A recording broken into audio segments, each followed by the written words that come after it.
कायम मकाम governor state bank doctor Murtaza Syed ने नई मॉनिटरी पॉलिसी का ऐलान कर दिया। बुनियादी शरह सूद 1.25% इजाफे से 15% की सतह पर पहुंच गई। डॉक्टर मुर्तजा सैयद कहते हैं शरह सूद ना बढ़ाने से मईशत को नुकसान हो सकता था, महंगाई बेकाबू हो जाती और रुपए पर दबाव बढ़ता। बोले महंगाई की शरह 18 से 20% रहने का इम्कान है। आइंदा साल शरह नमू 3 से 4% के दरमियान रहेगी। कायम मकाम गवर्नर स्टेट बैंक ने कहा पेट्रोलियम मसनूआत पर सब्सिडी खत्म करना अच्छा फैसला है, जबकि आम आदमी को टारगेटेड सब्सिडी दी जाएगी। तो महंगाई को कंट्रोल करना अब हमारे लिए सबसे इम्पोर्टेंट ऑब्जेक्टिव है हमारा, ताकि आम आदमी को रिलीफ मिल सके।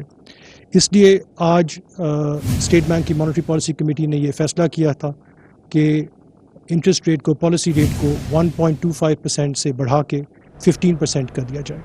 स्टेट बैंक ने शरह सूद में 1.25% इजाफा कर दिया। बुनियादी शरह सूद 15% की सतह पर पहुंच गई। कायम मकाम governor state bank Murtaza Syed कहते हैं शरह सूद ना बढ़ाते तो महंगाई बेकाबू हो जाती, रुपए पर मजीद दबाव बढ़ता। आपको बताएं कि स्टेट बैंक ने शरह सूद में 1.25% इजाफा कर दिया। बुनियादी शरह सूद 15% की सतह पर पहुंच गई। कायम मकाम governor state bank Murtaza Syed कहते हैं कि शरह सूद ना बढ़ाते तो महंगाई बेकाबू हो जाती, रुपए पर मजीद दबाव बढ़ता। कायम मकाम governor state bank doctor Murtaza Syed ने नई मॉनिटरी पॉलिसी का ऐलान कर दिया है। बुनियादी शरह सूद 1.25% इजाफे से 15% की सतह पर पहुंच गई। डॉक्टर मुर्तजा सैयद कहते हैं कि शरह सूद ना बढ़ाने से मईशत को नुकसान हो सकता था, महंगाई बेकाबू हो जाती और रुपए पर दबाव बढ़ता।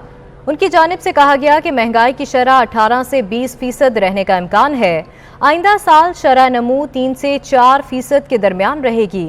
कायम मकाम गवर्नर स्टेट बैंक ने कहा पेट्रोलियम मसनूआत पर सब्सिडी खत्म करना अच्छा फैसला है, जबकि आम आदमी को टारगेटेड सब्सिडी दी जाएगी। स्टेट बैंक ने शरह सूद में 1.25% इजाफा कर दिया है। बुनियादी शरह सूद 15% की सतह पर पहुंच गई।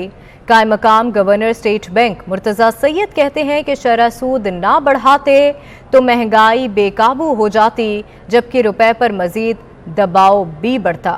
कायम मकाम governor state bank doctor Murtaza Syed ने नई मॉनिटरी पॉलिसी का ऐलान कर दिया है।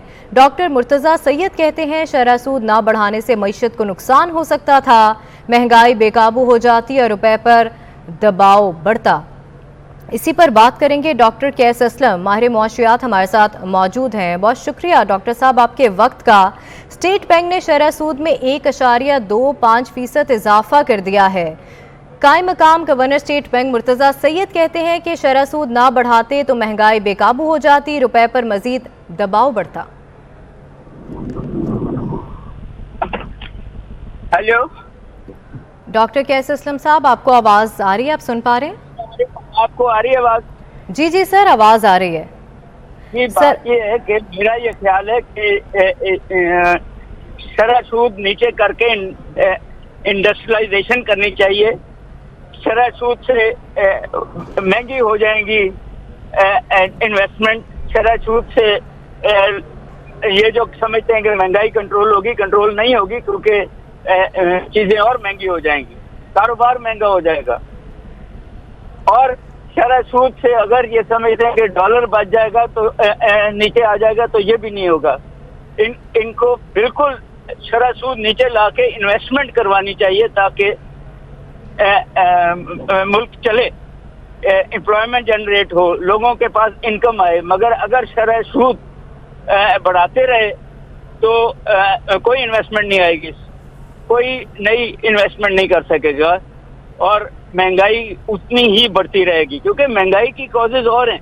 महंगाई की कॉजेज जो हैं वो तो टैक्स है। महंगाई की कॉजेज जो हैं वो तो चीजें अब बिक नहीं रही। महंगाई की कॉजेज डॉलर का बढ़ना है और इम्पोर्ट जो 50 बिलियन पे चली गई है, ट्रेड डिफिसिट, वो है महंगाई की कॉजेज। वो जो तेल महंगा हो रहा है वो है महंगाई की कॉजेज। तो शरह सूद बढ़ाने से तो नहीं होता। सर, आने वाले दिनों में मुल्क की मईशत कैसी देख रहे हैं आप? लड़खड़ाती हुई।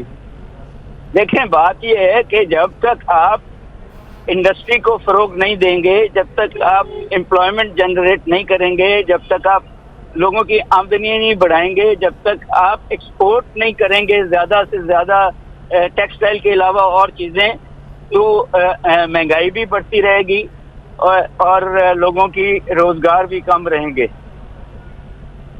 तो मैं आईने देने को मुश्किल ही देख रहा हूँ आपकी मैशत। सर, कायम मकाम गवर्नर तो कह रहे हैं कि अगर हम ना बढ़ाते तो महंगाई बेकाबू हो जाती। सर, वो सिर्फ अमीरों को बचा रहे हैं या फॉरेनर्स को बचा रहे हैं? नहीं, महंगाई का बेकाबू इसलिए हो जाती है कि आप हर चीज पे तो टैक्स लगा रहे हैं। महंगाई बेकाबू इसलिए हो रही है कि आप जो है खुदनी तेल बाहर से मंगवा रहे हैं। महंगाई बेकाबू इसलिए हो रही है कि आपने पेट्रोल की कीमतें बढ़ाई हुई हैं। आप डॉलर पे काबू ही नहीं कर रहे, किसी कैप भी नहीं कर रहे। देख लेते हैं, सारा सूद बढ़ा दी इन्होंने, और 3 महीने में देखिएगा कि इस वक्त इन्फ्लेशन 19% पे है। तो अगर एक महीने में 22% पे ना गई तो फिर ये सच्चे हैं जो नहीं होंगे। महंगाई बढ़ेगी क्योंकि इनकी पॉलिसी ठीक नहीं है। सर, उनकी जानिब से ये भी कहा गया कि अगर शरह सूद ना बढ़ाई जाती तो रुपए पर मजीद दबाव बढ़ता। अगर हमारा रुपया डिवैल्यू हो जाता तो जाहिर है महंगाई मजीद बढ़ती। इस हवाले से आप क्या कहेंगे?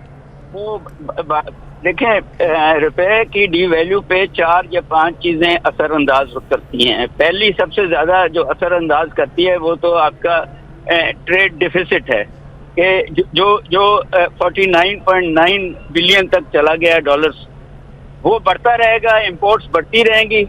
तो जो 80 बिलियन तक चली गई हैं तो रुपया डिफिसिट होता रहेगा। दूसरा जो है वो आपकी अगर महंगाई, इन्फ्लेशन रेट दुनिया की इन्फ्लेशन रेट से ज्यादा है, जो मैंने आपसे कहा 19% है, तो रुपया डेप्रिशिएट करता है।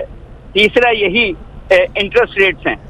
अगर आपके इंटरेस्ट रेट्स दुनिया के इंटरेस्ट रेट से ज्यादा हैं तो रुपया डेप्रिशिएट करेगा, और इन्होंने जो बढ़ाए हैं तो अमेरिका के लेवल से ज्यादा हैं।